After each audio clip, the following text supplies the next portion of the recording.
peserta kuliah Laboratorium IPA SD dan teman-teman sekalian yang saya sayangi dan saya banggakan.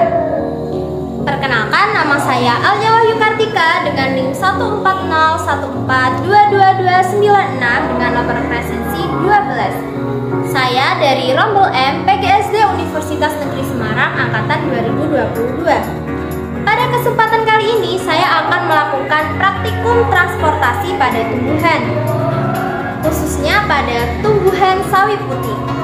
Selamat menyaksikan.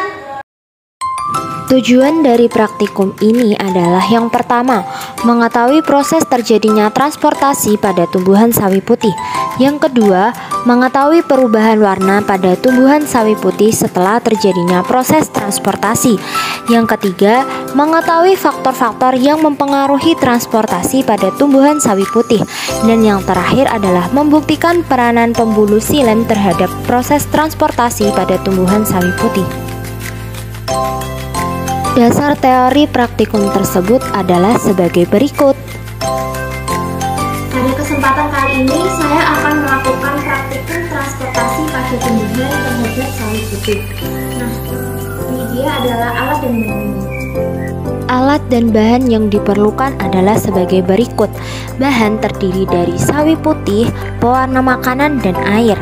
Kemudian alat terdiri dari 3 buah gelas plastik, 3 buah sendok makan, pisau, kertas label, stopwatch, penggaris, dan kertas HVS. Ini dia ya teman-teman alat dan bahannya. Langkah pertama adalah memberi kertas label pada masing-masing gelas plastik sesuai dengan nama warnanya ya, ada merah, biru, dan hijau.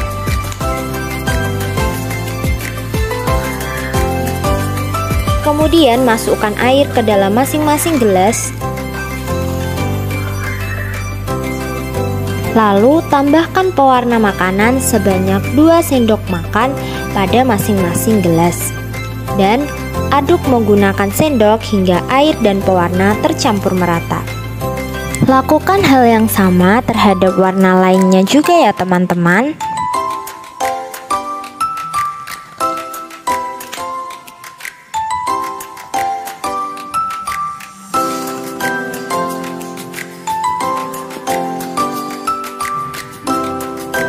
Potong sedikit ujung batang sawi putih menggunakan pisau. Kemudian masukkan sawi putih ke dalam masing-masing larutan yang sudah diberi label. Rendam sawi di dalam larutan dan letakkan di bawah sinar matahari. Kemudian amati perubahan yang terjadi setiap 7 menit sekali dengan variabel waktu 21 menit. Lakukan pengukuran masing-masing tinggi air di dalam gelas dengan menggunakan penggaris sebelum stopwatch dinyalakan. Ini adalah kondisi awal tumbuhan sawi sebelum stopwatch dinyalakan. Setelah 7 menit berlalu, matikan stopwatch dan tiriskan sawi di atas kertas HVS. Dan lakukan pengamatan terhadap perubahan warna yang terjadi serta catat selisih kenaikan air yang terjadi di dalam gelas dengan menggunakan penggaris. Ini adalah perubahan warna yang terjadi setelah 7 menit. Setelah dilakukan pengamatan pada 7 menit pertama, masukkan kembali sawi ke dalam masing-masing gelas dan hidupkan kembali stopwatch, lalu amati pada menit ke-14. Setelah 14 menit, matikan stopwatch, dan ini adalah perubahan warna yang terjadi setelah 14 menit perendaman. Ambil sawi dan tiriskan di atas kertas HVS dan lakukan pengamatan terhadap perubahan warna yang terjadi. Jangan lupa untuk melakukan pengukuran terhadap selisih kenaikan air setelah 14 menit dengan menggunakan penggaris dan catat hasilnya. Ini adalah kondisi perubahan warna yang terjadi setelah 14 menit dilakukan perendaman. Masukkan kembali sawi ke dalam gelas dan nyalakan stopwatch, kemudian lakukan pengamatan kembali pada menit ke-21. Setelah 21 menit, matikan stopwatch Dan ini dia perubahan warna yang terjadi.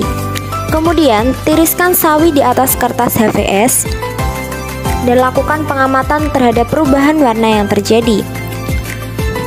Setelah itu, lakukan pengukuran terhadap selisih kenaikan air pada masing-masing gelas. Ini dia perubahan warna sawi setelah 21 menit perendaman terhadap masing-masing warna pada gelas jika dilihat secara dekat. Ini dia perubahan warna yang terjadi setelah 21 menit perendaman. Ini dia tabel pengamatan dari praktikum tersebut. Dan ini adalah pembahasannya. Kesimpulan dari praktikum tersebut adalah berdasarkan praktikum yang telah dilakukan, dapat dibuktikan bahwa terjadi proses transportasi pada tumbuhan sawi putih. Proses transportasi yang terdiri pada daun sawi putih dipengaruhi oleh lebar sempitnya daun tanaman sawi. Semakin lebar daya hisap suatu daun, maka pengangkutan air juga akan semakin cepat. Begitupun sebaliknya. Selain itu, dalam hal ini juga disebabkan oleh faktor cahaya matahari. Jadi, sawi yang terkena cahaya matahari mengalami proses transportasi yang lebih cepat dibandingkan sawi yang diletakkan di tempat yang tidak terkena cahaya matahari. Sekian praktikum yang telah saya lakukan, semoga dapat bermanfaat bagi kita semua.